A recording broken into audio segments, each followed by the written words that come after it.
Baik, kita buka sesi kedua sekarang, yakni tanya jawab. Kita buka dari termin pertama. Termin pertama untuk 3 penanya. Saya persilahkan ngacung dulu. Ya. 1, 2, 3 ya. Silakan. Karena megang mic. Monggo yang pertama Gus, perkenalkan diri. Perkenalkan, nama saya Muharrir Nizar Ali dari BNS, mantan muhibbin. Kemuhibbinan saya itu terbukti saya punya banyak sekali kitab dari Pak Alawi. Ada Syarah Ratibul Atos, Syarah Ratibul Haddad, ada Buhyatul Mustarsidin, Sab'atu Kutubin Mufidah, dan lain-lain, banyak sekali. Ini setelah menyimak paparan dari Kiai Ahmad, ini timbul keraguan saya, mungkin bersama teman-teman juga di Basul Masail itu, kita banyak sekali mengambil referensi-referensi dari kitab Ba'alawi, dari Buhyatul Mustarsidin terutama, itu yang populer. Apa Isngatur Rafiq juga sering. Itu apa kira-kiranya masih relevan untuk di Basul Masail itu untuk mengambil referensi dari kitab-kitab tersebut. Setelah sekian banyak kebohongan-kebohongan yang dilakukan oleh klan Ba'alawi. Klan apa kelon?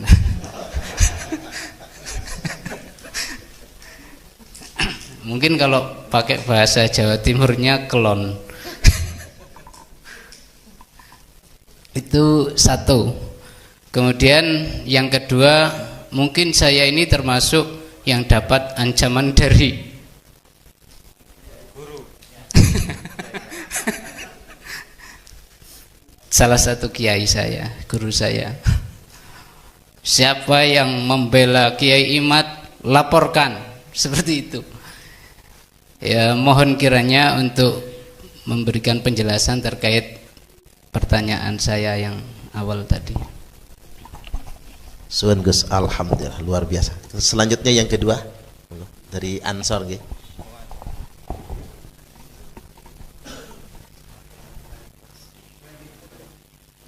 Nah, ini wireless, diambil aja.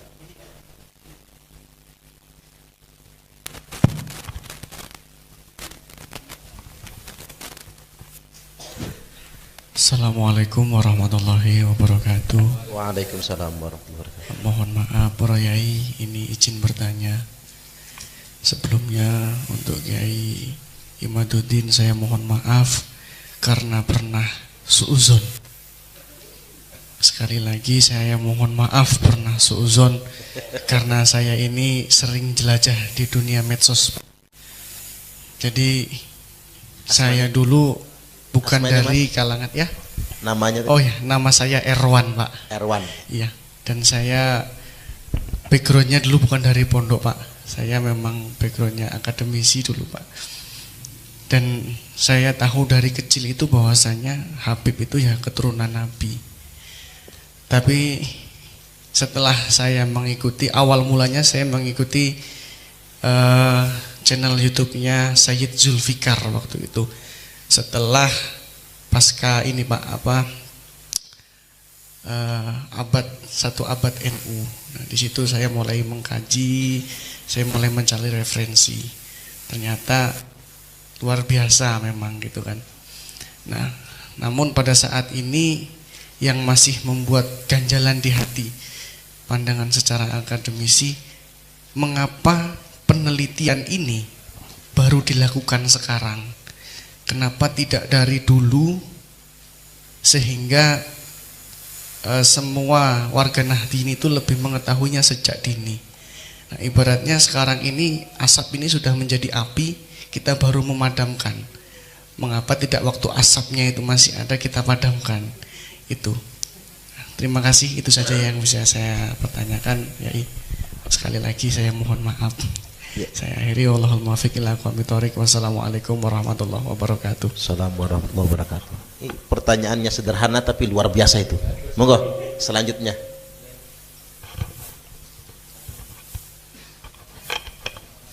Bismillahirrahmanirrahim. Assalamualaikum warahmatullahi wabarakatuh. Yang terhormat Bapak Kiai Imaduddin dan semua yang hadir, saya akan perkenalkan diri, yaitu nama saya Abdul Hadi Haryanto, kebetulan anak ranting Tanfisiah Pekon Bawai, Kecamatan Balik Bukit, Kabupaten Lampung Barat. Jadi di sini saya berangkat banyak sekali sebenarnya Pak Kiai yang mau saya tanyakan, karena menurut saya adalah kader NU.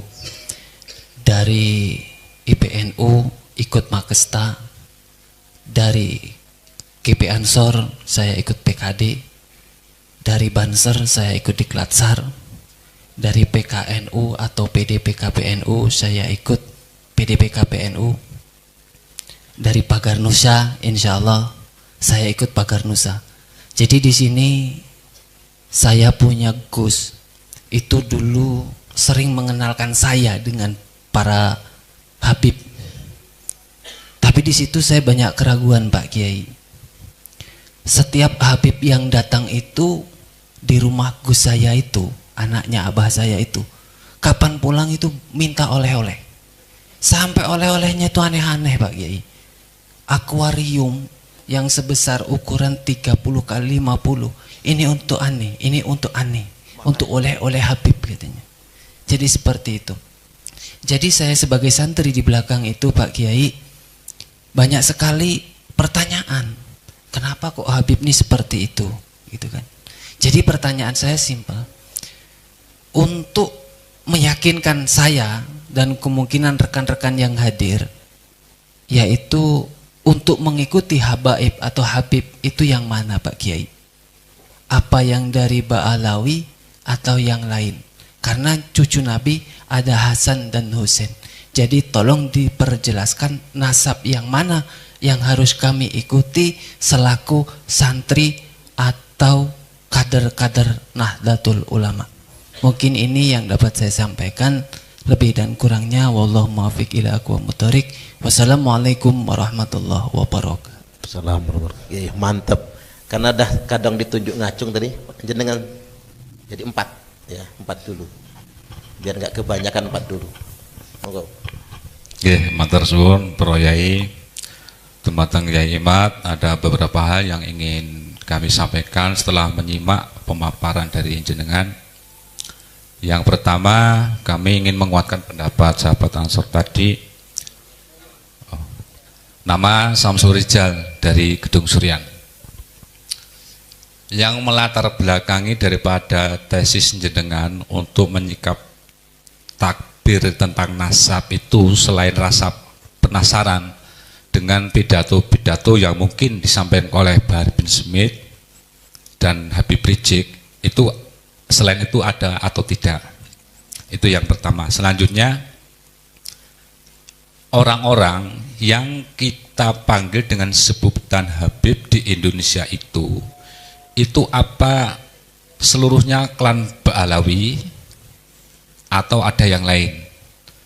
Dan dari pemaparan jenengan wau, ketika sampai di Ubay bin Ahmad niku menjadi rancu, menjadi samar, dan Ubay ke bawah itu kan menulis sejarah sendiri. Nah, pada titik ini ada kepentingan apa Ubay ke bawah itu menulis sejarah sendiri, ataukah ada apa dari pihak ketiga, entah itu dari apa namanya, mungkin bahasa kita dari tetangga sebelah seperti Zionis Yahudi untuk memecah belah umat Islam.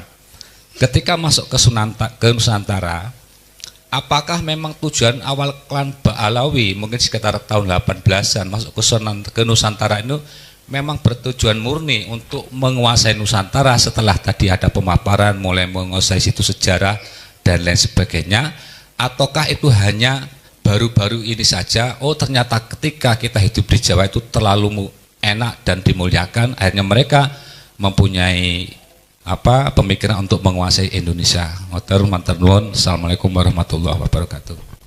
Waalaikumsalam. Ini luar biasa. Ngapa imigran Yaman Ba'alwi datang ke Indonesia? Apakah benar untuk berdakwah atau untuk menguasai Indonesia dan yang lainnya? Baik, dari 4 penanya tadi tidak usah saya komentari karena saya juga udah lupa, nggak nyatet. Yang nyatet Yai Imat semua di situ. Kita langsung serahkan kepada Kiai Imat untuk menjawab semua pertanyaan tadi. Baik, pertama dari Kang Nizar Ali, apakah masih relevan mengambil referensi kitab Ba'alawi? Sebaiknya dihindari. Kenapa? Karena pertama, kita mengambil kitab Ba'alawi itu ada al-manna wal adha dari Ba'alawi yang ada sekarang. Katanya nasabnya diputuskan tapi ngajinya kitab Sulamut Taufik. Katanya nasabnya tidak nyambung tapi masih mengaji kitab Safinatun Najah atau apa? Safinatus Sholah apa itu ya? Yang Ba'alawi. Kalau Safinatun Najah itu Samir Al-Hadrami itu kayaknya bukan Ba'alawi itu. Orang Hadramaut tapi bukan Ba'alawi. Nah, yang kedua, selain al-manna wal adha itu ada beberapa kecenderungan dari kitab-kitab Ba'alawi itu adalah untuk mengangkat kelannya saja. Lihat dalam Bughiyah, dalam bab kafa'ah, dalam bab mujaddid. Kafa'ah itu katanya Imam Syafi'i, tetapi mengambil dari pendapat lemah Imam Ahmad tentang bahwa kafa'ah bisa membatalkan nikah. Apabila seseorang perempuan menikah dengan bukan kafa'ah, itu bisa membatalkan nikah. Itu adalah wajhun min wajhai al-Imam Ahmad bin Hanbal. Jadi Imam Syafi'i, Imam Ahmad, Imam Syafi'i, Imam Abu Hanifah, Imam Malik semuanya sepakat kafa'ah itu bukan sebagai syarat nikah, syarat sahnya nikah, tidak, tapi hanya syartul luzum. Syartul luzum dengan syarat sah itu beda. Syartul luzumin nikah, seseorang yang menikahkan anak perempuannya dengan tidak sekupu, itu anak perempuannya bisa menerima, bisa menolak, walaupun dia wali mujbir. Kan wali mujbir itu ayah itu bisa menikahkan anak perawan tanpa ngomong lagi sama anaknya. Tapi kalau menikahkannya tidak sekufu, itu anaknya bisa menolak, namanya syartul luzum. Tapi kalau anaknya menerima walaupun tidak sekufu, sah itu nikah. Tapi menurut Imam, satu wajah dari Imam Ahmad bin Hanbal, tidak sah langsung. Pokoknya ketika menikahkan itu tidak sah nikahnya. Tapi itu hanya satu wajah dari 2 wajah Imam Ahmad bin Hanbal. Jadi 3,5 ulama Imam Madhab 4 melawan setengah. Itu yang diambil oleh Ba'alawi adalah pendapat yang setengah itu melawan 3,5. Paham ya? Kan untuk apa? Untuk mengangkat klan, membenarkan konsep mereka bahwa Ba'alawi itu tidak pantas anak perempuannya menikah dengan orang Jawa. Yang diambil pendapat yang sangat lemah. Satu wajah menghadapi 3 ulama besar, Imam Syafi'i, Imam Maliki, Imam Hanafi, dan satu wajah dari Imam Ahmad bin Hanbal sendiri tidak setuju dengan pendapat itu. Hanya setengah wajahnya itu setuju. Itu yang diambil yang terlemah itu. Untuk apa? Mengangkat klan. Kemudian mujaddid Islam itu dalam Bughiyah itu Ba'alawi semua yang dimasukin itu. Nah, itu dari sisi ada kecenderungan memang mengangkat klan saja. Yang kedua, ulama-ulama kalau mereka beristihad itu harus ditinjau ulang as-sabr wa taqsimnya itu. Bagaimana mereka takhrijul manat, bagaimana mereka tahqiqul manatnya. Karena di dalam proses istidlal apalagi adalah al-masail al-mu'asirah, itu jangan kita langsung husnudon kepada kitab yang bentuknya kitab kuning. Karena kitab itu kan sekarang bisa aja kita bikin kitab kayak kitab Al-Fikratun Hadiyah, kertasnya kuning itu, namanya kitab kuning. Itu bisa diuji satu-satu dalilnya itu. Nah, kita sudah menguji. Katanya ada dalam Ba'lawi itu seorang ulama besar, Syafi'i Shogir, Zain bin Smith. Zain bin Smith itu katanya Syafi'i Shogir, dia mengarang kitab apa itu kemarin itu yang diambil oleh PWNU Jatim sebagai salah satu referensi tidak sahnya nikah secara video call online. Pendapat yang diambil nomor satunya adalah pendapatnya Zain bin Smith dengan berdasarkan dalil at-telefonu kinayatun, telepon itu kinayah, at-telefonu kinayatun gitu.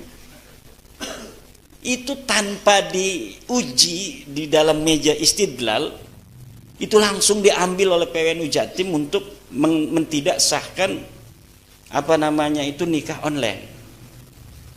Nah, saya menguji istidlalnya Zain bin Smith dari mana sampai telepon itu kinayah. Kinayah itu kan satu kalimat yang bermakna ganda, kemudian bisa bermakna yang terdekat dengan niat. Misalnya seorang suami mengatakan pada istrinya, pulang engkau ke rumah orang tuamu. Itu maknanya apa? Apakah nyuruh pulang doang? Apakah menceraikan?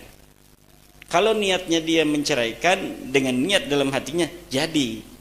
Tetapi kalau tidak jadi. Tapi kalau nikah tidak boleh pakai kinayah. Contohnya kinayah, misalnya, aku halalkan anakku kepadamu dengan 5 gram emas, tidak sah. Karena menghalalkan itu bisa makna menikahkan, bisa makna nyuruh hubungan tanpa nikah. Tidak sah dengan lafaz menghalalkan. Apalagi aku cengklakan engkau. Itu tidak sah. Karena cengklakan itu apa bisa makna nikah, bisa makna selain nikah. Maka nikah tidak sah dengan kinayah. Kemudian dalam Fathul Mu'in dikatakan al-kitabatu kinayah, tulisan itu kinayah. Maka kalau orang menikahkan dengan tulisan, aku nikahkan anakku kepadamu dengan mas kawin 5 gram emas kontan, tidak sah. Kenapa? Tulisan itu kinayah. Bisa bermakna memang menikahkan, bisa bermakna dia sedang nulis cerita fiksi. Maknanya dua jadi. Nah, yang makna dua itu disebut kinayah. Sekarang saya nelpon ke Suparman. Ke Suparman, gimana ini? Jam berapa saya harus datang ke rumah Kiai? Apakah langsung ke acara? Apakah ke Kiai dulu bagusnya? Ke rumah saya dulu Kiai. Itu maknanya apa? Ya udah maknanya itu. Ke rumah saya dulu Kiai. Tidak maknanya dua. Kecuali dia rumahnya dua, isinya dua. Rumah mana nih? Dan dia kan orangnya penakut. Istrinya cuma satu. Jadi ya udah, telepon itu tidak bisa disebut kinayah seperti tulisan. Kalau tulisan bisa bermakna ganda. Nah, itu pun kalau saya ini masalah telepon memang masih bisa untuk tidak sah karena ada ibarah di dalam majmu'. Di dalam majmu' itu ibarahnya kalau seseorang menikahkan di balik tirai tanpa kelihatan suaranya, akad-akadan, itu tidak sah walaupun kedengaran suaranya. Nah, itu di situ itu telepon tidak sah karena alasannya bukan kinayah, enggak kelihatan orangnya, cuma suaranya saja. Itu kalau pakai alasan itu telepon sah istidlalnya. Tapi kalau alasan kinayah tidak sah itu istidlalnya. Disebut kinayahnya dari mana? Itu kitabnya Zain bin Smith. Nah, makanya video call itu lebih parah lagi. Video call itu ngelihat orangnya, suaranya kedengaran, orangnya kelihatan. Ya apalagi kinayahnya itu. Cuma karena ada kitabnya Zain bin Smith kemudian menarik takhrijul manatnya salah. Takhrijul manat itu adalah mengeluarkan elat dari sebuah hukum asal untuk disamakan dengan hukum cabang. Yang namanya anggur, minuman anggur, khamr, khamr itu haram. Ulama mencari apa elatnya khamr haram untuk dikiaskan dengan selain khamr supaya yang lain itu bisa haram seperti khamr. Oh, elatnya dia terbuat dari anggur, kata Imam Syafi'i. Maka setiap barang-barang yang memabukkan terbuat dari anggur hukumnya haram. Kata Imam Abu Hanifah, kalau Imam Syafi'i alatnya bukan terbuat dari anggur, Imam Syafi'i alatnya iskar. Kata Imam Syafi'i ditarik, alatnya iskar, memabukkan. Maka setiap yang memabukkan haram karena dia khamr, alatnya sama dengan khamr, memabukkan. Kata Imam Abu Hanifah, khamr ini haram karena terbuat dari anggur. Ditahrij, alatnya keluar bahwa dia terbuat dari anggur. Maka apabila sesuatu itu tidak terbuat dari anggur, tidak memabukkan, tidak haram kalau diminum sedikit. Kalau Imam Syafi'i, ini misalnya anggur, sedikit saja haram. Ini brandy, tidak terbuat dari anggur, tapi untuk minum-minuman, sedikitnya saja tidak mabuk, haram. Tapi Imam Abu Hanifah tidak. Sebelum dia mabuk-mabukan itu. Makanya kan banyak orang berbeda pendapat dalam masalah ini itu. Nah inilah tapi dua-duanya bisa diuji dalam meja ilmiah dan dua-duanya kuat. Tapi kalau tadi itu Zain bin Smith tidak kuat dalilnya. Telepon disebut kinayah dari majah mana? Itu takhrijul manat. Kalau sudah ada dua dalil, dua elat, maka tahqiqul manat. Diambil salah satunya, mana yang terkuat. Maka Imam Syafi'i mengambil dalam masalah khamr itu adalah memabukkan, Imam Abu Hanifah mengambil terbuat dari anggur. Tapi dua-duanya bisa diuji, dan sampai sekarang dua-duanya itu tidak bisa diruntuhkan oleh filsafat. Jadi kalau misalnya sebuah tesis itu ketika diuji oleh filsafat jauh dari logika, jauh dari rasional, itu jelas tesisnya itu adalah tesis yang bermasalah. Kenapa? Filsafat itu kan basisnya adalah satu, logis, rasional, dan bisa dibuktikan. Dia scientific evidence.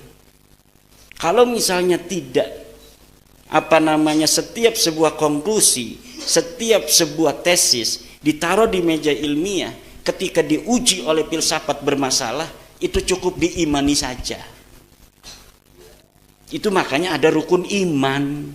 Rukun iman ini sesuatu yang harus kita percaya, tapi ketika harus diempiriskan tidak bisa. Seperti adanya Allah. Dalil akli, dalil banyak. Tapi orang yang tidak percaya, kafir itu, ya itu nggak bisa.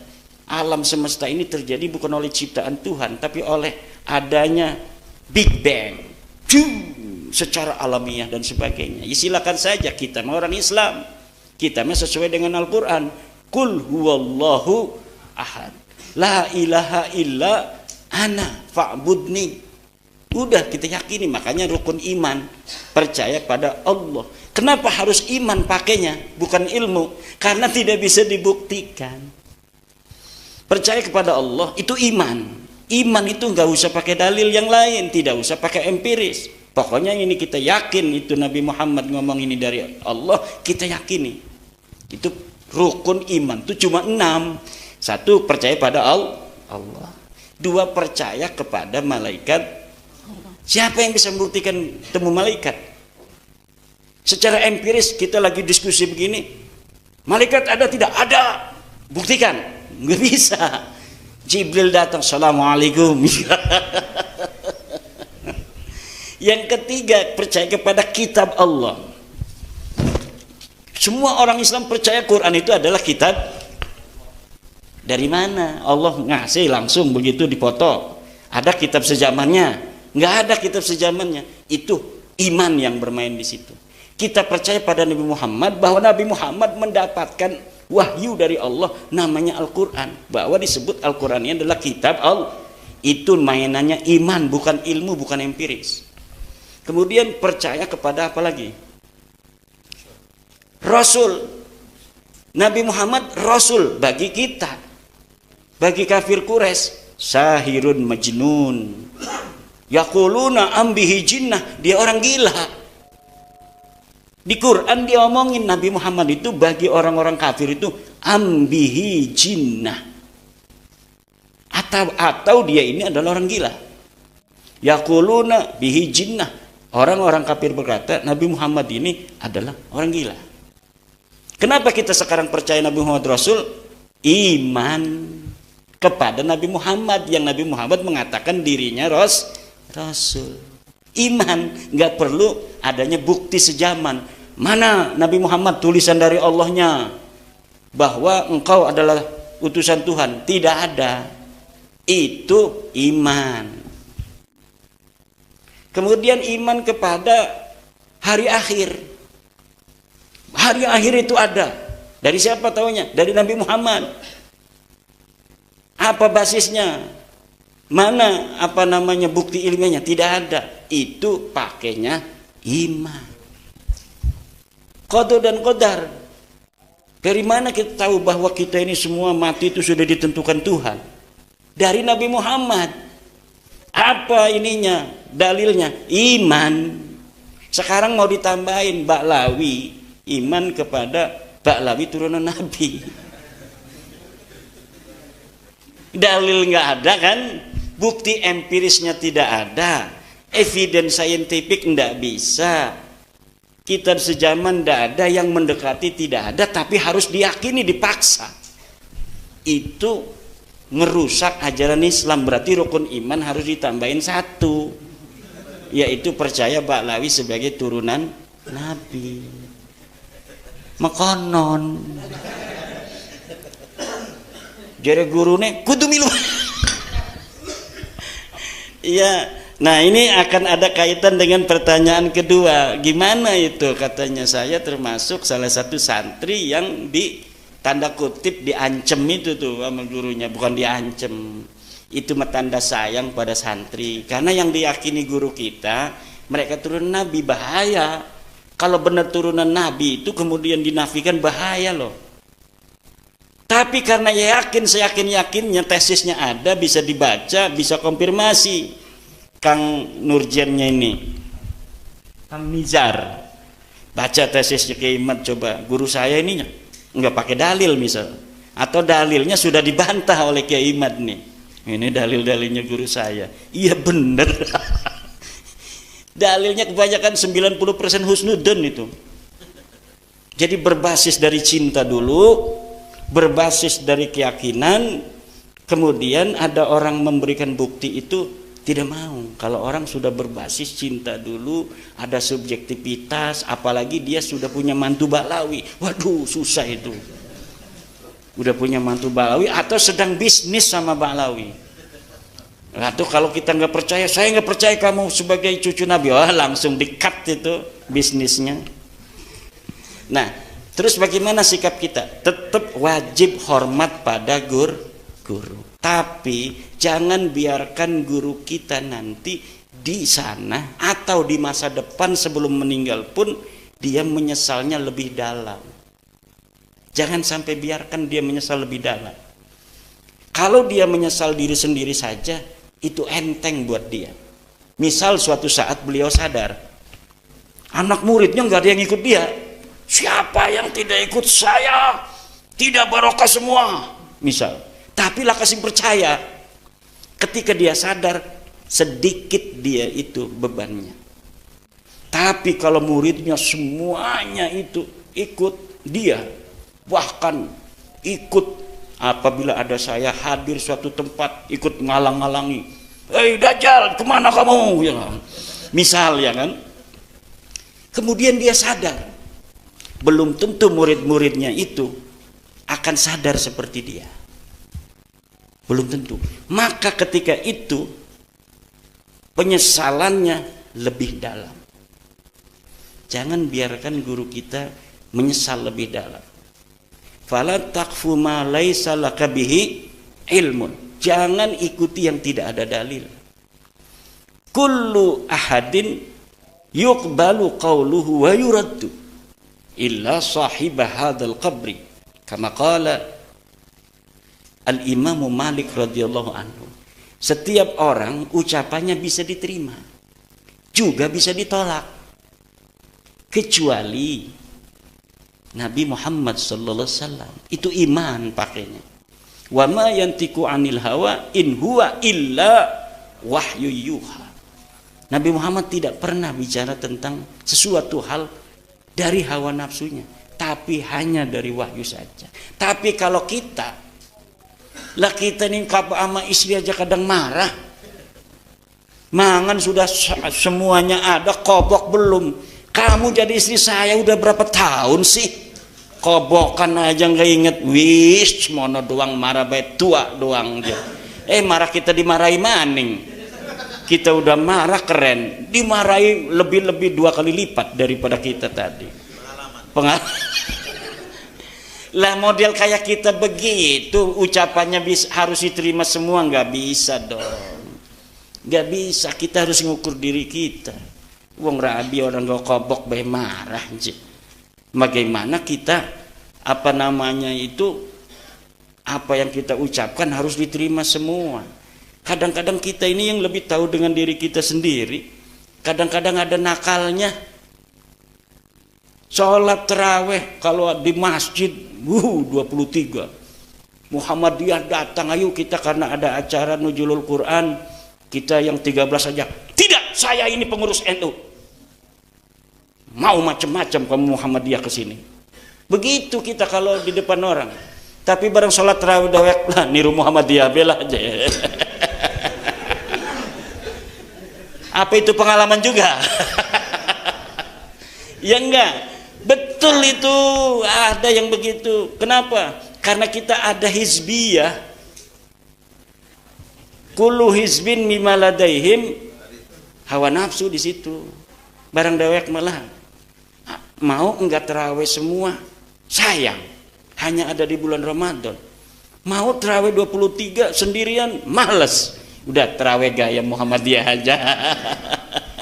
Sendirian begitu. Jadi kalau sholat terawih ada orang ngajakin, saya pernah lihat kiai di Serang acara bupati nuzulul Quran, kata bupati, yai karena ini acaranya padat, habis terawih langsung ceramah sambutan dulu, bagaimana kalau terawih 11 rakaat?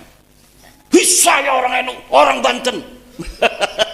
Kok bisa dari dulu 23 saya imamnya. Iya, mantap kata orang. Begitu. Tapi lamun dewek kadang-kadang sholat. Sholatnya dikurangi terawihnya. Pegel amat 23 sendiri. Kalau banyak orang sih keren, banyak temennya kan.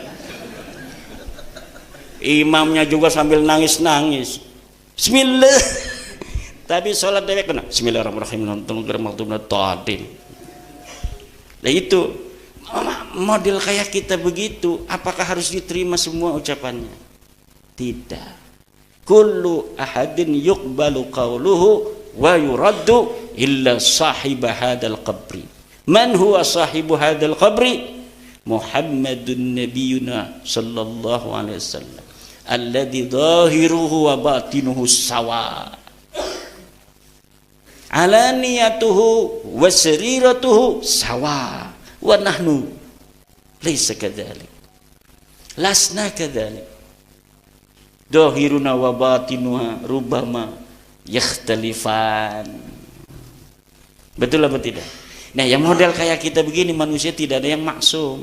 Siapa saja selain Nabi Muhammad ghairu maksum, bisa salah, bisa benar, bisa berpendapat dengan ilmu kadang-kadang, bisa juga berpendapat kadang-kadang dengan hawa nafsu. Di antara hawa nafsu, cinta. Cinta itu hawa nafsu. Wong kita disuruhnya membenci karena Allah, mencintai karena Allah. Tapi ini mah kita mencintai karena hubungan, karena pertemanan, karena nggak enak. Masa iya dia lahir cucu Nabi, pas mau mati udah tua jadi mantan cucu Nabi. Kita kadang-kadang nggak tega kan. tapi dalam Al-Quran disebutkan sudah ada begitu itu, wa aksaruhum lil haqqi karihun. Sebanyakan orang itu memang pada kebenaran itu nggak suka. Kebenaran itu membawa dampak apabila diungkapkan. Dia seperti dua mata pisau. Nabi Muhammad aja dibilang pemecah belah. Nabi Muhammad bawa kebenaran ke Quraisy. Yang pecah belah dulu siapa? Saudaranya. Abu Jahal, Abu Lahab, di sini ada Hamzah. Abbas saja masih di sini nih sebelum perang Badar. Abbas, Abu Jahal, Abu Lahab tidak percaya pada Nabi. Hamzah percaya, Ali percaya, Abu Thalib ada di tengah. Abu Thalib ini PBNU-nya ini. Abu Thalib PBNU nih. Hamzah Banser Ansor Pager Nusa. Hamzah Pager. Nah, Ali iku IPPNU karo Ibnu Ali. Di sini ada Abu Jahal, siapa kira-kira kok? Abu Jahal, Abu Lahab, Abbas. Abbas itu belum loh. Abbas pamannya Nabi yang tercinta. Yang orang-orang Madinah itu pengen turunin hujan itu dengan Sayyidina Abbas. Tapi perang Badar masih perangin Nabi. Pasukan perangnya Nabi itu diperangi oleh pasukannya Sayyidina Abbas. Pasukannya Abu Lahab, Abu Jahal. Sampai menantunya Nabi juga ikut di pasukan kaum musyrikin ini, kaum kafir ini. Nah, ketika boyong oleh Kanjeng Nabi, Sayyidina Abbas, madwi ponakan kan, saya ini harus banyak nebus. Akil, anaknya Abu Thalib segala macam itu masih di pasukan kafir. Saya harus banyak nebus, nggak ada lagi duitnya tuh. Kata Nabi Muhammad, wahai pamanku Abbas, paman jangan bohong. Bohong gimana, ini duitnya udah habis. Masih ada yang ditinggal di Mekah. Tinggal di Mekah. Yang paman mau pergi kan, paman kemudian ngomong sama bibi, ini uang kalau aku mati kasihkan kepada anakku. Ya Muhammad, tidak ada selain istriku yang tahu tentang itu, tentang wasiatku itu. Aku yakin itu bukanlah dari siapapun, itu dari Tuhanmu Allah. Aku percaya engkau adalah Rasulullah. Sayyidina Abbas baru percaya pada Nabi setelah ngomongin dia ngumpetin duit di Mekah. Akhirnya bayar lagi Sayyidina Abbas. Tapi Sayyidina Abbas itu orangnya pinter. Pokoknya apa yang aku berikan, wahai Muhammad, untuk nebus saudara-saudara kamu sendiri itu akan dibalas oleh Allah. Kata Nabi, Allah akan membalas. Maka dibalaslah dengan kerajaan Abbasiyah. Keturunan beliau nanti jadi raja di situ. Di umat Islam ratusan tahun. Karena didoakan kemudian oleh Nabi langsung. Ya, Allah akan balas. Karena beliau itu banyak nebusin saudara-saudaranya dari Nabi Muhammad. Kalau menantunya Nabi kan yang diboyong itu ditebus oleh Zainab dengan kalungnya Siti Khadijah. Sahabat pada tahu semua ini kalungnya Siti Khadijah, nggak ada yang mau nerima. Lapor ke Nabi. Ya Nabi, lapor. Ada apa? Semua pada nebus. Tapi ada satu sahabat nggak mau nerima. Kenapa? Anakmu Zainab menebus suaminya dengan kalung. Terima aja. Ya Nabi, kalung bukan sembarang kalung. Kalung apa? Kalungnya Siti Khadijah. Nabi langsung ingat pada istrinya yang udah meninggal.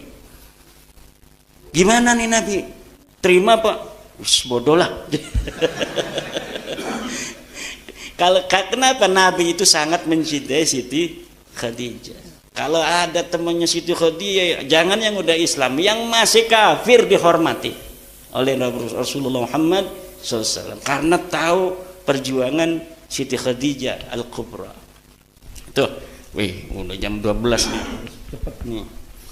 Kemudian dari Kang Erwan, mohon maaf pernah suudon, saya maafkan Kang Irwan. Dan saya itu sudah komitmen tidak akan marah pada siapapun mencaci saya, termasuk pada habaib.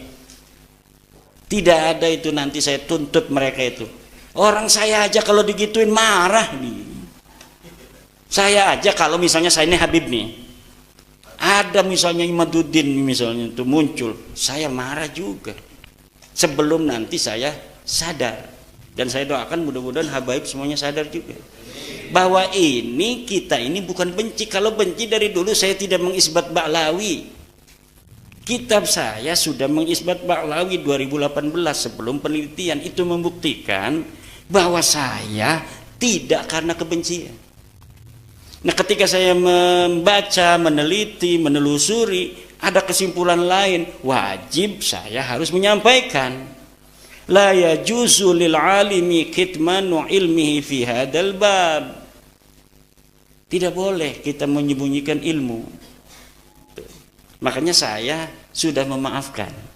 Termasuk pada yang ngancam-ngancam segala saya maafkan. Ini adalah konsekuensi. Kalau kita tidak memaafkan berarti kita dari hawa nafsu. Udah jelas sesuatu yang akan kita bawa ini akan banyak menolak.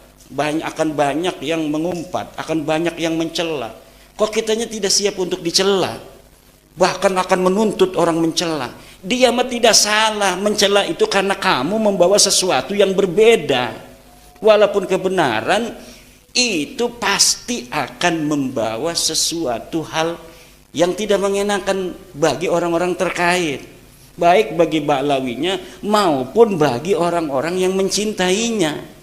Tetapi kalau tidak disampaikan, tidak diberitahu, kita salah, membiarkan orang dalam kesesatan. Banyak yang dirugikan juga saudara kita, banyak yang didawir. Tuh, kemudian mengapa baru sekarang? Iya, karena baru sekarang aku dapatkan bukti-buktinya. Oh, tidak dari dulu. Nggak enak suaranya ya. Ya itu saya bingung kan, kenapa baru sekarang? Ya kayak sekarang taunya gimana sih? Kenapa baru sekarang? Kenapa enggak dulu? Ya dulu mah tugasnya Yai Hasyim Asy'ari, tapi tidak ada alasan Mbak Yai Hasyim Asy'ari meneliti nasab habaib. Kenapa? Habaibnya masih bagus-bagus. Ngapain orang ngaku cucu Nabi, orangnya soleh, orangnya alim, kita curiga? Nggak ada alasan. Lah kalau sekarang kita ada orang ngaku cucu Nabi, susah caci maki, tidak seperti Rasul. Ngaku cucu Nabi suka ngerampas akuarium orang. Ngaku cucu Nabi minta istri orang. Ngaku cucu Nabi flexing, nggak malu-malu. Ngaku cucu Nabi menampakkan kemewahan duniawi. Ngaku cucu Nabi joget-joget melulu, hayya hayya. Udah itu tidak sah jadi wali nikahnya, kata saya itu seluruh habaib tidak sah jadi wali nikah, jadi saksi nikah, kecuali ada kiai yang lain duduk 2 orang. Kalau cuma habaib 2 orang tidak sah itu nikah. Kenapa? Ya karena nggak ada muru'ah. Syaratnya seorang saksi itu harus muru'ah. Muru'ah itu diantaranya hilang kalau dia suka main catur. Main catur tiap hari dari jam 2 sampai habis maghrib. Wis adzan gue terus bae durung diren mah. Kecuali sudah kemakan itu rajanya mati baru yuk salat dulu katanya. Walaupun tukang salat kalau suka main catur, tidak ada yang lain saksi nikah, cuma dia yang suka main catur itu berdua enggak sah itu. Kenapa? Syartul saksi itu salah satunya harus sohibul muru'ah. Yang kedua tukang joget itu orang yang tidak punya muru'ah. Makanya jadi kita lakawali ning deweken ning Ba'lawi ku lakawali aja udi kualat. Kenapa? Wali tidak ada yang tidak punya muru'ah. Uang yang dianggap walinya aja dari mereka mah masih gelem joget-joget. Lah dari mana itu? Kita madhabnya madhab Syafi'i. Kata Fathul Mu'in, muru'ah itu diantaranya hilang satu, makan di pasar, di pinggir jalan tanpa menggunakan peci. Yang kedua, main catur terus menerus, suka main catur. Kalau main catur sekali-kali 10 tahun sekali, ya itu ndak. Yang kedua, yang ketiga adalah joget. Joget walaupun sekali, kalau di shooting itu berulang-ulang, itu arane mudawim. Walaupun sekali jogetnya, tapi pengulangannya dia itu sadar di kamera mau joget. Itu sudah hilang walaupun hanya sekali. Kenapa? Videonya terus diulang. Akan jadi pelajaran bagi santri-santri kita. Kalau mereka dianggap orang yang soleh, nanti anak-anak kita, orang-orang Jawa yang kiainya, coba lihat ada nggak sih kiai NU yang turun itu? Ada Gus Baha, katanya Gus Baha mah dipaksa itu, lihat videonya. Dipaksa nggak mau Gus Bahanya, tapi nggak enak. Ada di dalam majmuk. Bagaimana kalau nggak enak? Ada itu. Kalau nggak enak ditarik begitu, masa nggak mau langsung pencak? Wih, nggak bagus.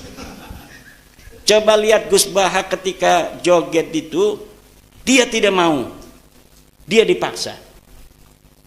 Mungkin supaya ada alibi. Weh, ada kiai Jawa juga yang joget-joget itu. Tidak ada. Kiai-kiai yang NU, Suriah NU, joget marawis, hanya nggak ada. Itu sudah qillatul muru'ah, sudah tidak sah jadi saksi nikah apabila munfaridaini. Kalau yang lain ada nih, santri misalnya ada 5 orang duduk, dia jadi saksi muayyan, tetap sah. Habib jadi saksi muayyan itu. Kenapa? Dianggap jodoh itu sing saksi bener mah, walaupun tidak dicatat. Tapi kalau saksinya hanya mereka berdua, siapa saja yang pernah dinikahkan oleh habaib berdua saja, tidak ada yang lainnya, ulangi lagi nikahnya itu. Ya premen, hukumnya begitu. Katanya kita ngaji kitab kuning. Oh, kitab kuning barang yang habaibnya, kecuali habaib, jangan, nggak bisa. Semuanya masuk gitu. Apa alasannya habaib tidak masuk dalam apa joget-joget itu? Joget hilang muru'ah. Hilang muru'ah, tidak sah jadi saksi. Siapa yang paling dianggap wali di Balawi? Semuanya pernah kita lihat joget. Makanya kita mau orang percaya nih wong joget jadi wali. Nggak percaya orang joget jadi wali itu nggak percaya. Laisa fihim waliyun mufradan munakkaron, ya dulu alal qillah itu. Laisa fihim waliyun yaumina hada. Laisa. Cirinya apa? Ya cirinya itu joget itu. Siapa sing paling soleh? Pasti joget itu. Dari mereka. Wali-wali kita, apa wali-wali kita? Kiai-kiai kita nggak ada. Wis jadi ketua Suriah atau Suriah MWC be udah malu dia. Peci ning dindi. Ning sawah banyak macul nggak peci. Sudah jaga muru'ah kiai-kiai kita itu. Jangan yang sudah jadi santri aja jaga muru'ah. Mau izin sama saya pakai sarung, jaga muru'ah dia. Liganya mah di dalamnya pakai celana. Pas sampai terminal mah belum kuat dia, dibuka sarungnya. Itu namanya jaga muru'ah kepada guru. Gak mau kelihatan tidak seperti santri. Itu jaga muru'ah itu begitu. Kehormatan itu Allah mah weruh dohiran wa batinan kita. Ya muru'ah itu kepada manusia. Menjaga kehormatan itu di hadapan manusia. Kalau kita tahu ini di kamera, jangan joget walaupun sekali, karena kamera itu bisa diulang-ulang. Gitu. Gimiknya kayak wali baik. Kalau nerangin serius nggak ada ketawa. Kalau lagi ngajar ngaji dia. Kalau karena lagi di YouTube seorang abuya, kayak wali-wali.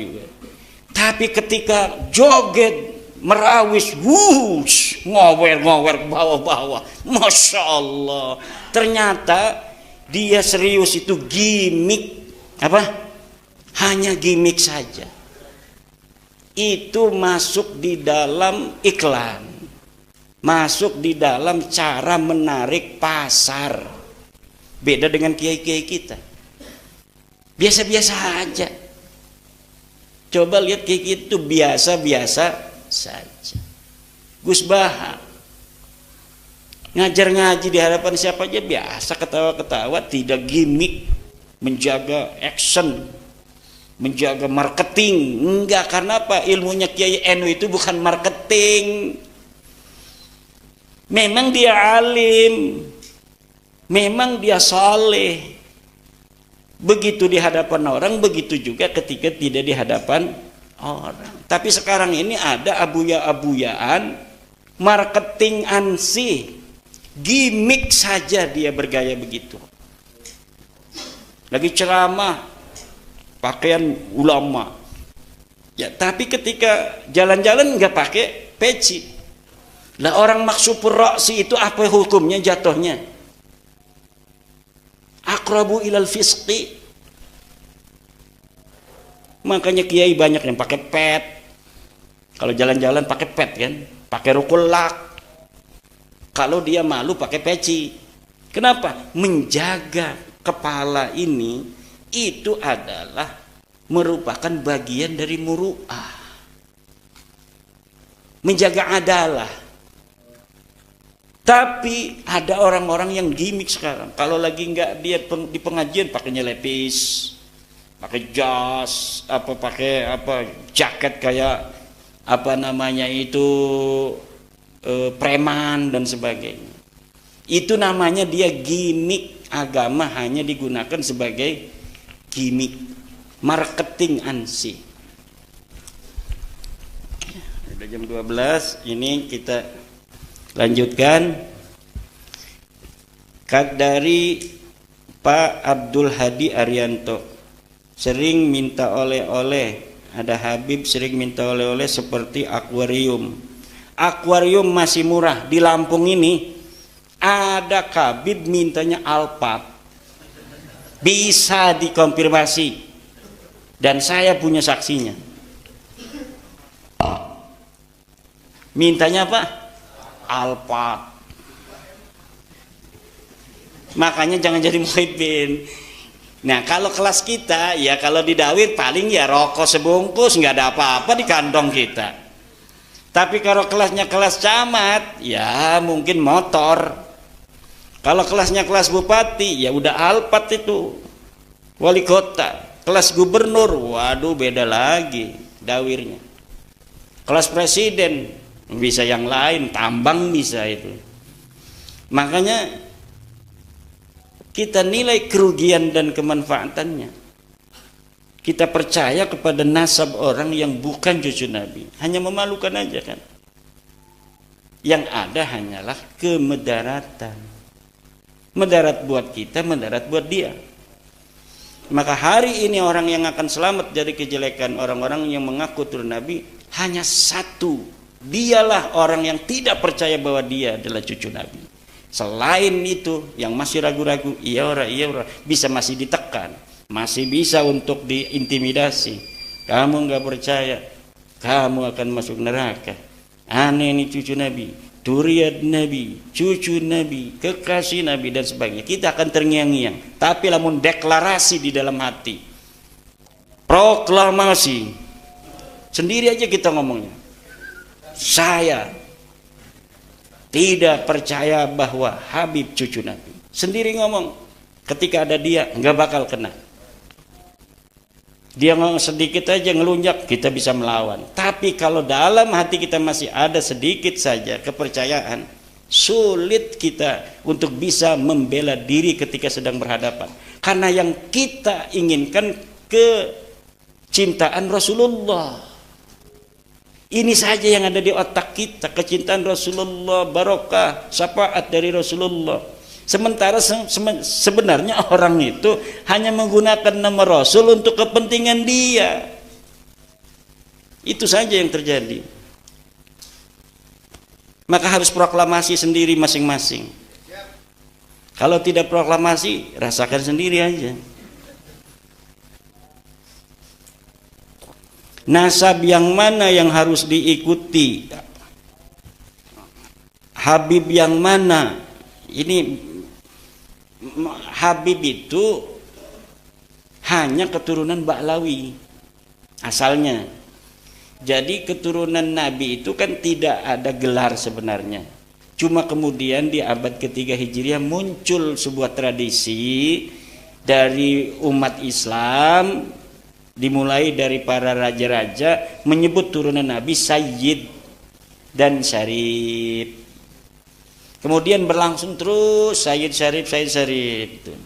Ba'lawi ini ada di Mekah sebagian. Tidak boleh oleh Syarif Aun Mekah, penguasa Mekah menggunakan Sayyid. Karena mungkin sudah tahu mereka. Ini mengaku, kan mengaku itu namanya iddia. Iddia itu harus diikrar oleh orang-orang yang sudah sebelumnya ada. Orang yang ngaku anaknya Kiai Imam Syafi'i itu namanya iddia. Nah, kata Imam Syafi'i, betul dia anakku, itu namanya ikrar. Nah, di sana dia mengaku turun Nabi dengan gelar Sayyid, tidak boleh oleh Syarif Aun. Kalau enggak pakai Sayyid apa ya? Habib. Pakailah Habib. Kemudian bikin narasi di Indonesia. Turunan Nabi itu ada yang bergelar Sayyid, ada yang bergelar Syarif, ada yang bergelar Habib. Kalau keturunan Nabi yang ulama itu Habib. Kalau keturunan Nabi saja bukan ulama, Sayyid. Nah, akhirnya inilah Habib ini seperti lebih besar daripada Sayyid. Dan ini dibangunnya narasinya puluhan tahun. Sampai sekarang terbentuk. Makanya kadang kiai-kiai saja masih salah ngomongnya kan. Kata kiai, itu Sunan Gunung Jati masih Habib. Maksudnya masih turunan Nabi. Bukan Habib itu artinya turunan Ubaidillah. Itu masih Habib. Itu juga masuk Habib dia. Itu saking sudah syuhro istifadohnya istilah itu. Bahwa Habib itu turunan Nabi. Padahal Habib itu adalah sebuah produk sosial dari kaum Ba'lawi untuk menaikkan level dia sebagai pengaku keturunan Nabi yang paling hebat dari pengaku keturunan Nabi yang lainnya. Karena dia itu tidak boleh menggunakan Sayyid di Mekah, maka dia menggunakan Habib. Setelah itu pinter dia, Habib itu turunan Nabi yang sekaligus ulama. Kalau yang belum ulama tetap dipanggilnya Sayyid. Lah akhirnya kan hari ini orang yang Sayyid itu tidak terlalu dihormati. Datang Sayyid Fadil Al-Jailani dari Turki, dari Lebanon, turunan Syekh Abdul Qadir. Biasa-biasa saja, wong gelarnya bukan Habib. Tapi lamun ana wong sing pakai gelar Habib itu dihormatinya beneran. Karena apa? Kalah menggunakan istilah oleh sebuah iklan yang terus-menerus. Nah, ini makanya dalam teori kebenaran hari ini, kebenaran itu bukan hanya kebenaran, tapi kebohongan yang diulang-ulang pun nanti akan bisa menjadi sebuah kebenaran. Dan itu yang sudah terjadi. Kemudian nasab yang mana? Ya, nasab yang terbukti dia itu sahih sebagai turunan Nabi, dialah turunan Nabi. Nah, kalau Ba'lawi ini sudah terbukti bukan turunan Nabi. Nah, kalau ada orang mengaku dari turunan Ar-Rasi, sebelum kita meneliti, maka yabqa ala halihi. Dia masih sesuai pengakuannya. Untuk mengetahui benar tidaknya, teliti. Coba silsilahnya ngaku turun Nabi dari atas ke bawah atau dari bawah ke atas. Oh, binanu. Kita lihat di dalam kitabnya. Kitab-kitab nasabnya harus punya. Kalau kita nggak mau, biarkan aja kita dalam pengakuannya itu. Hormati saja dia sebagai mana pengakuannya. Itu. Jadi hari ini nih, selain kitab nasab, DNA juga bisa untuk menjadi validasi nasab. Bukan untuk ngacak-ngacak nasab. Udah dites DNA aja dia J1, itu udah deket itu. Kalau udah tes DNA-nya J1, tinggal mencari kode-kode Quraisy, mencari kode-kode Sayyidina Ali.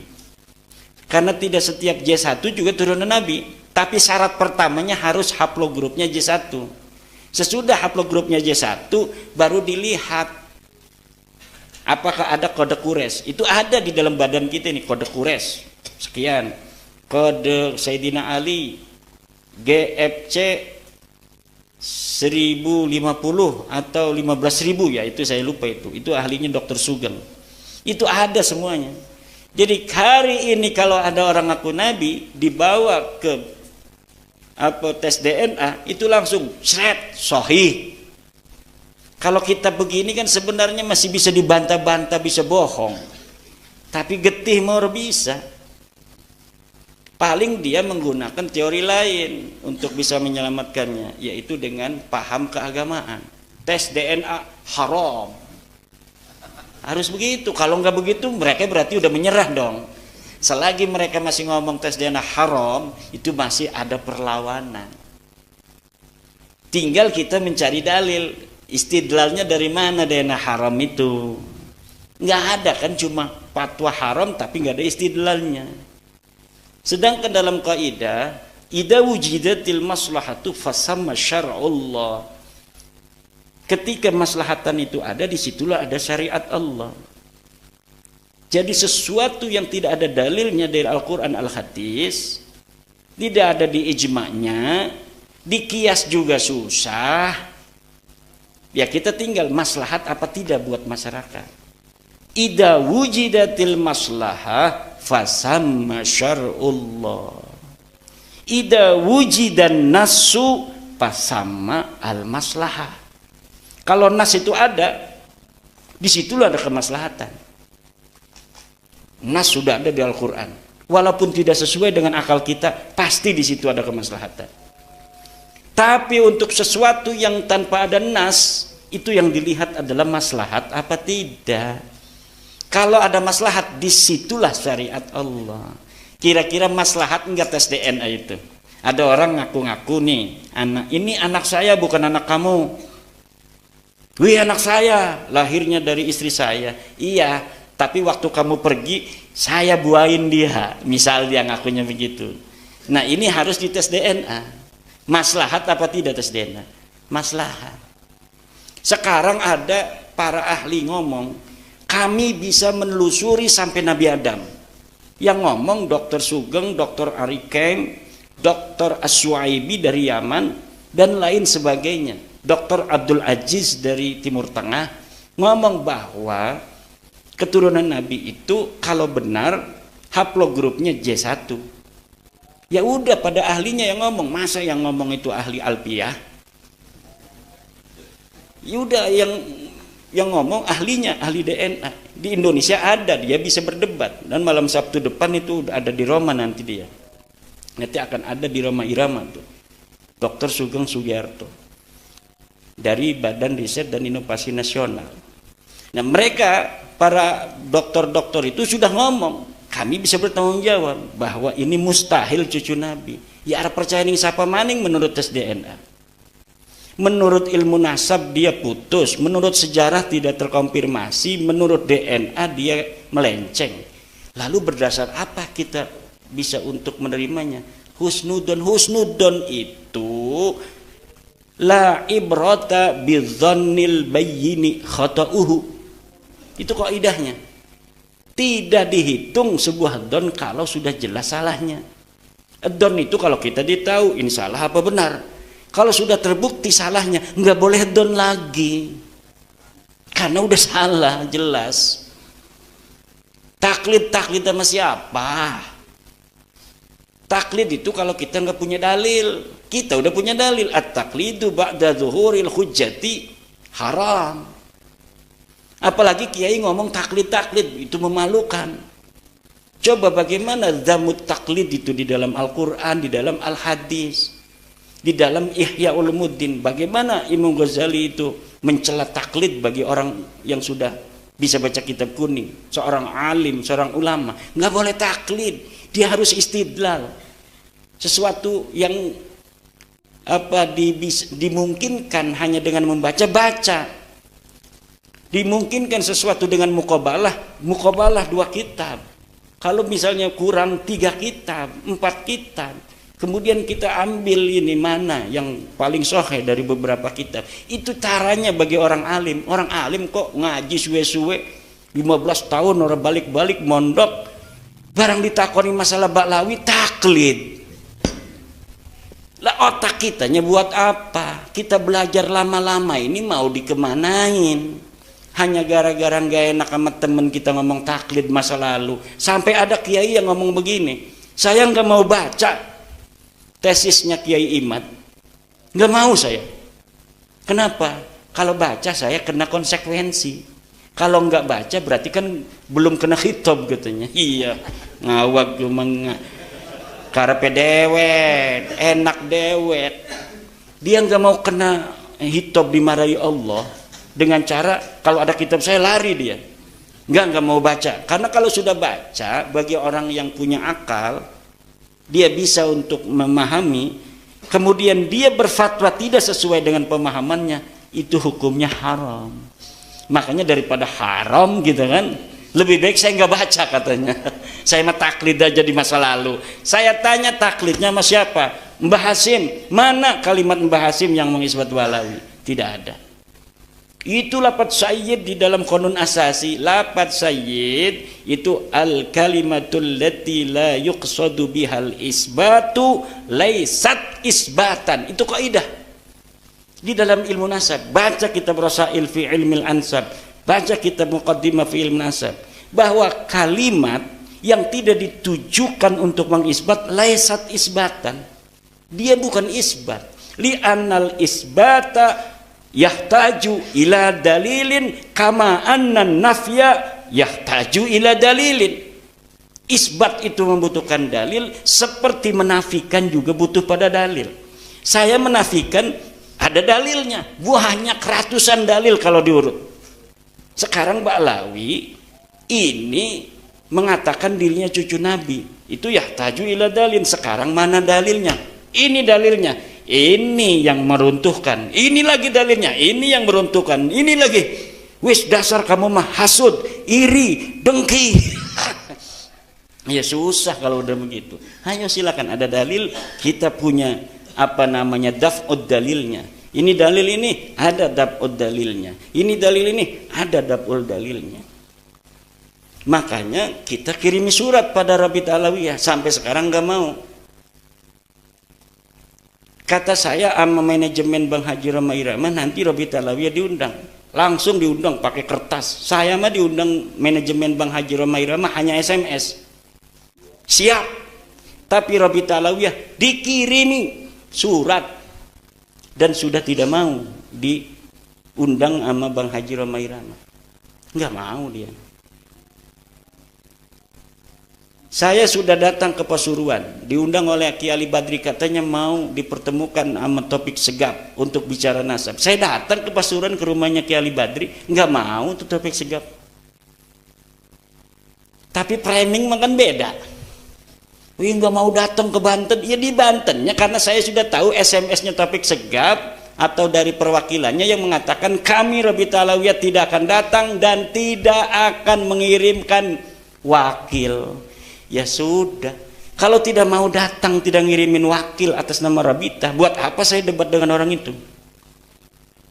Tapi tadinya mah karena kiai ini penganten, kata panitianya, kalau nggak ada kiai gimana? Ada keinginan saya untuk datang, kasihan kan orang udah modal-modal itu.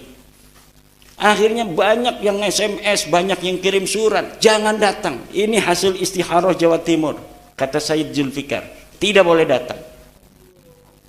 Akhirnya saya tidak datang. Framing, al-kaburi, pangeran maweruh. Yang kabur siapa? Ya kalau misalnya ada tuh yang berteriak-teriak kemarin muhdor tanggul, saya sudah tantang.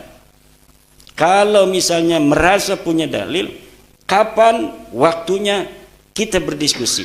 Atau siapa saja, Rizik Sihab, kalau merasa punya dalil, silakan tentukan waktunya kapan kita berdalil, kapan kita berdiskusi. Hari Bahar Smith mau mancing gue mah. Bikin kitab judulnya aja salah. Judulnya aja udah salah menurut ilmu nahwu, ya bagaimana isinya? Jangan-jangan nanti bacanya dari kiri ke kanan, seret. Saya kalah pasti kalau kitabnya dari kiri ke kanan itu. Kemudian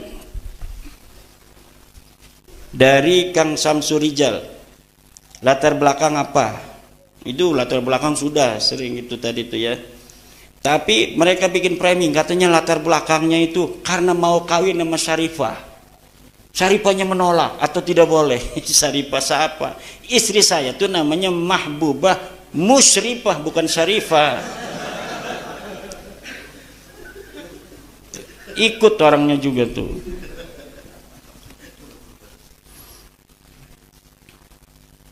Bukan Syarifah. Ada karena katanya nyalon bupati tidak didukung, marah. Ini nyalon bupati mah pakai partai, bukan pakai kabib. Partainya diborong, takut calonnya dulu tuh ngelawan saya, yang nggak bisa nyalon. Kalau calonnya partainya diborong sama calon satunya, dia lawan bumbung kosong. Begitu. Ada lagi katanya pengen jadi MUI. Sekarang ini ada lagi nih yang baru. Ternyata dia pengen jadi ketua MUI. Kemudian marah sama Habib. Lah urusannya Habib sama MUI apa? Nggak ada, nggak masuk akal semua itu. Jadi latar belakang itu yaitu kita penasaran akhlak begitu ngaku cucu Nabi. Tidak sesuai dengan ajaran Nabi, ngaku cucu Nabi, itu aja. Sebelumnya itu kan tidak terlalu muncul tuh orang-orang model-model begitu itu. Lama-lama penasaran juga. Kemudian apakah ada pihak ketiga ketika mereka mengaku sebagai keturunan Nabi itu? Saya tidak mendeteksi itu. Yang saya deteksi memang mereka sengaja untuk mencari leluhur mereka. Mereka ini tidak tahu leluhur mereka siapa. Yang tahunya mereka leluhurnya namanya Ubaid bin Isa bin Alwi. Begitu. Nah, ketika ada seorang ulama besar namanya Jadid, di situ ada Abdullah bin Ahmad bin Isa, kan agak ada mirip tuh. Ada Abdullah bin Ahmad bin Isa. Abdullah ke Ubaid. Kan dia mau Ubaid ya, bin Isa. Ini ada Abdullah bin Ahmad bin Isa. Nah, ini mirip, dia kemudian ngaku ke situ silsilahnya. Abdullah bin Ahmad bin Isa bin Muhammad An-Naqib bin Ali Al-Uraidi. Sekarangnya mereka Alwi bin Ahmad Alwi bin Ubaid bin Ahmad bin Isa bin Muhammad An-Naqib. Sebelumnya bukan itu. Sebelumnya itu ngaku ke Bani Ahdal dulu. Ubaid bin Isa bin Alwi bin Himham bin Aun bin Musa Al-Kadhim. Karena kemudian mereka tahu Musa Al-Kadhim tidak punya anak Aun, tertolak oleh kitab-kitab nasab seperti Tahdhibul Ansab, mereka lebih pintar daripada yang dicangkok. Yang dicangkok mas sampai sekarang tertolak tuh. Karena Aun ini bukan anak Musa Al-Kadhim. Tapi mereka mah sudah ngancleng ke Ahmad bin Isa ini pada abad 9. Mereka ini bersaudara. Ibnu Am, akhuhu wabnu ammihi. Kata Rumel kemarin dia bikin sebuah narasi. Ibnu Am itu maksudnya kan yang jauh juga Ibnu Am. Ya kita ini semuanya Ibnu Am dari Nabi Adam, Qabil, Habil, Nabi Sis. Tetapi sebuah ibarah itu kalau didahului oleh pendahuluan yang maknanya dekat, maka makna setelahnya itu adalah makna yang dekat dengan makna yang dekat itu. Apa itu maksudnya? Di situ ada qadima jadduhu Muhammad bin Sulaiman minal Iraq ilal Yaman. Huwa wa akhuhu wa ibnu ammihi. Itulah adalah akhuhu wa ibnu ammihi. Itu menandakan ibnu am ini adalah ibnu am yang dekat sekali karena di situ ada akhuhu. Jadi akhuhu ini adalah Bani Kudaimi, Bani Kudaimi dan Bani Hadalin bersaudara. Yang satunya adalah saudara sepupu, berarti satu kakek. Yang anehnya juga Bani Kudaimi pun silsilahnya sekarang yang disebut saudara sakik itu berbeda semua tiga orang ini. Bani Kudaimi sendiri nyari silsilah, Bani Ahdal sendiri nyari silsilah, ini Ba'alawi nyari sendiri silsilah, semuanya berbeda. Orang yang bersaudara kemudian berbeda. Itu saya bisa memahami dari peristiwa Cirebon tentang nasab Sunan Gunung Jati. Wah, masa lalu berulang kembali kata saya. Kita udah musyawarah di Cirebon bahwa Sunan Gunung Jati ke Musa Al-Kadim. Ada yang di Banten itu yang masih Ba'lawi, nggak mau, kalau kita mah tetap ke Ubedillah. Jadi satu silsilah, satu kakek namanya Sunan Gunung Jati, yang satu menulisnya ke Musa Al-Kadim, yang satu nulisnya ke Ubed. Itu untuk mengkonfirmasi bahwa masa lalu itu seperti itu kejadiannya. Jadi saya katakan hari ini apa yang terjadi ini adalah pengulangan dari masa lalu. Makam palsu. Katanya Ubed dimakamkan di Yaman. Ahmad bin Isa hijrah ke Yaman. Mana buktinya? Buktinya adanya makam. Kata saya makam itu palsu.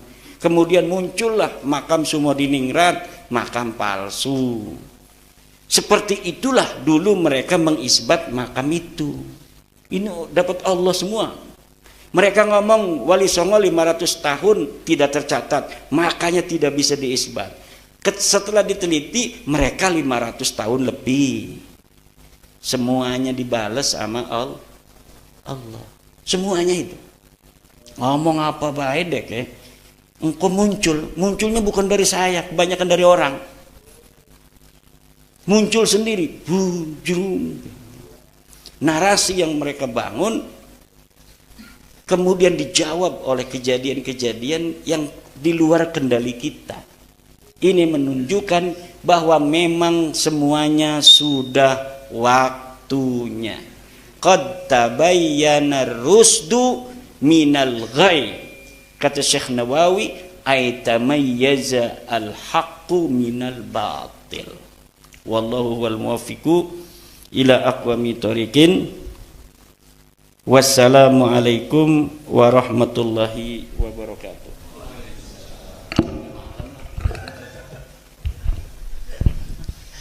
Udah malam kata Yai Imat.